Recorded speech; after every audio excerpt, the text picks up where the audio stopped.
So Paula, we've asked our learners to read a short passage from Jane Austen's last completed novel, Persuasion, where the very mature, wise heroine, Anne Elliot, has a bit of dialogue with this chap called Captain Benwick. And he's been heartbroken and has been reading a lot of poetry as a way of dealing with it. And Anne seems in this passage to say that's maybe not a very good thing for him to have done.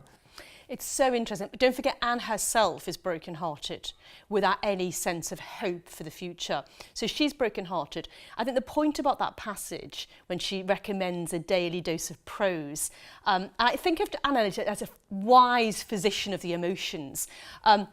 And in that passage, she seems to be suggesting that if one is of a slightly depressive bent, prose can be a good thing. The point about Benwick is he's melancholic, which seems to suggest he's a depressive.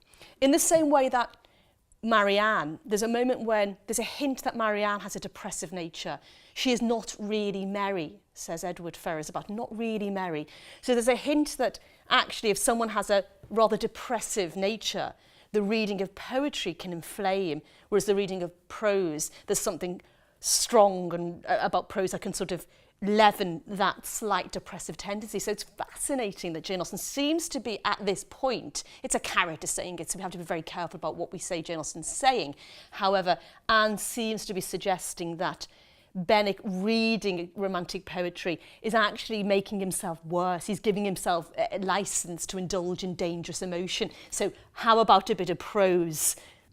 Well, we're certainly including a bit of prose in our course, but is it a problem for our course that we're talking about poetry as a form of stress management in difficult times, heartbreak this week, next week we're going to look at bereavement. But what Jane Austen's character is saying is that poetry, ironically, is most appreciated by those people for whom it might be most harmful. Precisely the taste for poetry risks stirring up rather than assuaging or calming down those strong feelings. Do you think we ought to be putting a little bit of a health warning on our own course? Well, perhaps we should. I think it's a very important for me. I always apply the for me. Reading poetry is good for me. It can help for me. And I think if I was putting a health warning on our course, I would say it can help for me.